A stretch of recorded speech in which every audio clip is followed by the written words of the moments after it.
کس طرح سے اس بدبخت نے قرآن پاک کی آیات والی چادر اپنے برہنہ ننگے جسم کے اوپر ڈالی ہوئی ہے، اور اس کے پاس لوگ آ کے یہ سمجھ گستاخی گٹر کے اوپر مدینے کا نام لکھا ہوا ہے۔ لیکن اگر آپ کے پاس علم ہو تو آپ کو پتا ہوگا کہ میرے بھائی یہ اس نیت سے نہیں لکھا گیا ہے کہ مدینہ کی گستاخی ہے، اور میرے بھائی عربی میں سٹی کو، شہر کو مدینہ کہتے ہیں۔ یہ قرآنی آیات نہیں بلکہ ایک عربک ڈریس ہے۔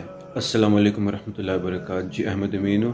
آج 27 فروری 2024 ہے۔ ابھی ریسنٹلی سوشل میڈیا پہ آپ نے ایک پوسٹ دیکھی ہوگی جس میں یہ عورت ہے، تو اس نے ایک لباس پہنا ہوا ہے جس میں عربک کیلی گرافی ہے، یعنی کہ ایسے الفاظ عربی میں لکھے ہوئے جیسے کہ حلوہ وغیرہ۔ جاہل بندہ یہی سمجھے گا کہ یہ کوئی قرآنی آیات ہے، جبکہ یہ قرآنی آیات نہیں بلکہ ایک عربک ڈریس ہے۔ تو کہنے کا مقصد یہ ہے کہ سب سے پہلی بات تو یہ ہے کہ جس عورت نے وہ لباس پہنا تھا اس کو آپ کو نے رسپیکٹ سے سمجھانا چاہیے تھا کہ یہ حروف بھی عربی کے حروف ہیں، تو میری بہن آپ ایسے کپڑے آئندہ مت پہنیں۔ لیکن باہر کھڑے ہو کے اونچی اونچی آواز سے نعرے لگانا اور اس بیچاری کو خوف میں مبتلا کر دینا، تو یہ ہمارے نبی صلی اللہ علیہ وسلم کا طریقہ نہیں ہے، یاد رکھیے گا۔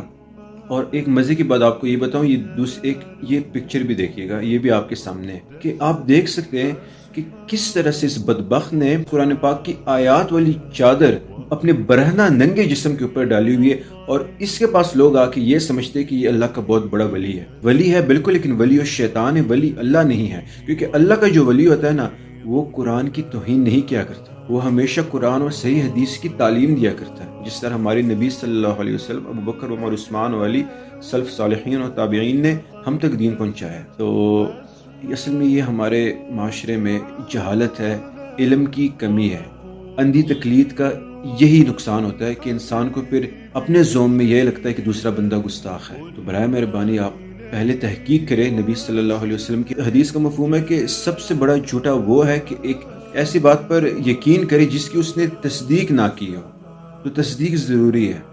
اور آپ کو ایک دوسری تصویر پہ میں بائی دا وے دکھاتا ہوں، یہ آپ دیکھ سکتے ہیں، یہ سعودی عرب الخبر کی ایک تصویر ہے جس میں یہ گٹر ہے۔ آپ دیکھ سکتے ہیں کہ گٹر کے اوپر لکھا ہوا ہے کہ الخبر سٹی، اور عربی میں لکھا ہوا ہے کہ مدینۃ الخبر۔ ایک عام آدمی جو وہ تو یہ کہے گا کہ دیکھو کتنی گستاخی، گٹر کے اوپر مدینے کا نام لکھا ہوا ہے۔ لیکن اگر آپ کے پاس علم ہو تو آپ کو پتا ہوگا کہ میرے بھائی یہ اس نیت سے نہیں لکھا گیا ہے کہ مدینہ کی گستاخی ہے، اور میرے بھائی عربی میں سٹی کو، شہر کو مدینہ کہتے ہیں۔ جیسے کہ میں ریاض میں ہوں، ریاض شہر میں، تو میں یوں کہوں گا کہ انا موجود الان فی مدینۃ الریاض۔ اگر میں اسلام آباد میں ہوں مثال کے طور پہ، تو میں کہوں گا کہ انا موجود فی مدینۃ الاسلام آباد۔ اگر میں مدینہ منورہ میں ہوں تو میں کہوں گا کہ انا موجود فی مدینۃ المنورہ۔